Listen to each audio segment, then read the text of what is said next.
itu nanti setelah dunia kiamat. Itu seru kau berzama yang diaklah ini. Awak kena tahu Bapak Ibu, begitu awak meninggal kemana kita dibawa oleh malaikat, kita kena tahu. Makanya ketidakketahuan kita itu, maka kita disuruh banyak beribadah hari ini. Coba, ambo, bapak, ibu, mari kita fastabiqul khairat. Kalau Pak, ayo bisa awak karena jual ibadah pagi, ibadah siang, ibadah sore, ibadah malam, dan ibadah di tengah malam. Mau sampaikan Bapak Ibu dulu nah, ibadah yang paling hebat di waktu malam itu adalah tahajud. Kapan waktu tahajud yang paling hebat itu? 2 atau 3 malam, jam 2 sampai jam 3. Itu waktu yang hebat. Kenapa pada waktu jam 2 sampai jam 3 itu Pak Ustaz? Afdalunya, utamanya dilakukan oleh Nabi setiap malam. Karena jam 2 sampai jam 3 itu pintu langit sedang dibuka.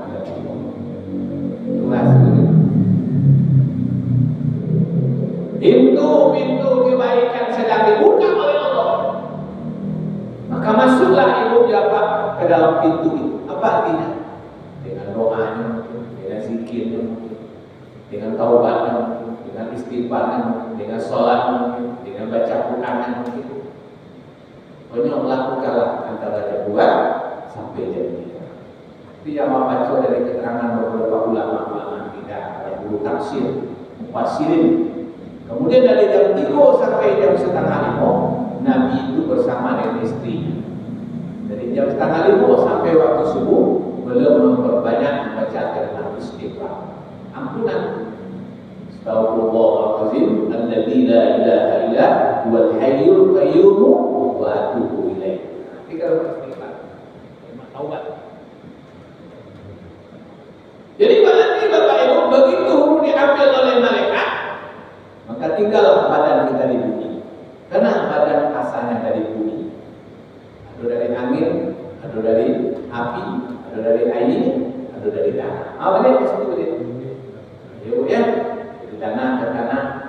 Makanya ketika memasukkan naik ke dalam lahat tadi, kan ada 3 orang yang kita baca. Ambil tanah yang pertama. Minha khalaqna. Dari tanah Allah diciptakan. Ambil tanah yang kedua, wa fiha nu'iduhu.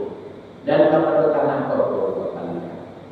Ambil tanah yang ketiga, wa minha nu'idukum taratan ukhra. Dan dari tanah Allah nanti engkau akan dibangkit di waktu yang lain setelah dunia kiamat. Di mana saya baca Toha ayat 55. Ibu apa hafal ayat itu? Jadi kalau dokter gawai meninggal nanti Pak, ambil tanah pertama, tempatnya di situ, mereka di mereka ke kanan, ke Myanmar, ya kan? Kaki belah ya Pak ya. Ambil tanah pertama, tempatnya di situ, enggak minha wafiha waminha ribukum talatan. Tapi kalau masuk baik kalian lahat doanya Bismillahi wa ala millati Rasulullah, dengan nama Allah dan atas agamanya Rasulullah. Itu doang. Kan ada orang insya Allah lah itu hantar sampai dengan doa itu tadi. Bapak Ibu ya, pada tatum Toha ayat 55 itu doa ketika memasukkan mayat kalian lahat, meletakkan tanah dan 3 kapal itu. Dan 3 kapal yang disunahkan, walaupun itu ada sampai 5-10 orang kan tanahnya kan, tapi yang 3 itu yang kita baca. Maksud Tuhan memang dan lain dia Pak Ibu ya. Jadi ruh datang dari Allah. Begitu ruh diciptakan oleh Allah, dia hidup. Kemudian dia tidak akan pernah mati lagi.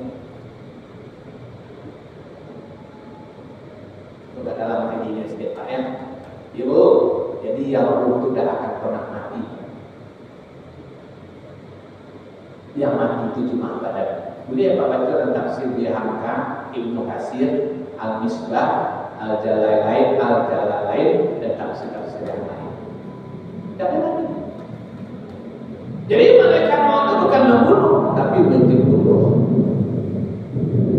Bila Israel datang memang memanggil, dia bawa roh tadi.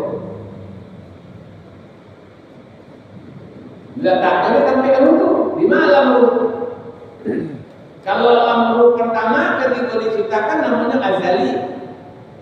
Itu ketika ruh masih hidup dikompakkan di situ, ketika ada yang menumpang di badan Allah, namanya azali.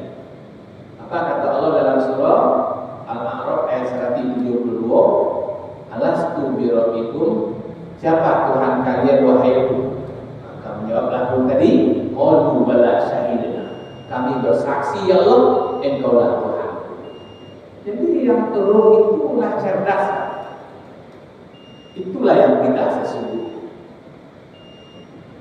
Pak ya? Itu begitu dihidupkan atau mati deh. Jadi besok apabila masuk surga atau masuk neraka, kita dalam kondisi hidup. Makanya ketika dalam kondisi hidup itulah awak merasakan sakit atau sangat. Kayak itu Pak.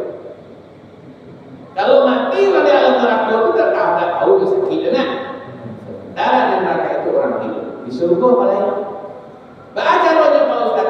Begitu badannya habis dibakar oleh api yang panas itu, dibungkus lagi dengan badan yang baru. Begitu mencair, dibungkus lagi.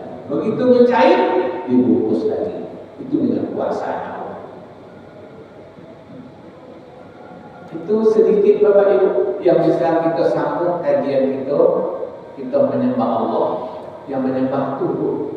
Ruh itu dia menyatu dengan tubuh. Berarti jasmani kita menyembah, ruhani kita menyembah. Kenapa disebut ruhani? Yang ruhani itu artinya ruh. Kalau jasmani artinya jasad.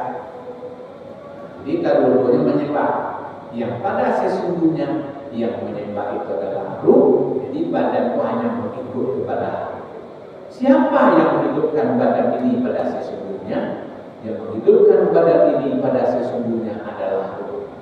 Yang menghidupkan ruh adalah Allah. Begitu ruh diambil, maka matilah badan. Ya Pak. Kok kurang paham Pak Ibu? Nanti kita ulang kajian yang sama dengan waktu yang berbeda. Sebelum itu saya sampaikan kalau salah mohon dimaafkan. Subhanallahumma bihamdika asyhadu an la ilaha illa anta astaghfiruka wa atubu ilaik. Allahumma muwaffiq ila aqwamit thoriq. Assalamualaikum warahmatullahi wabarakatuh.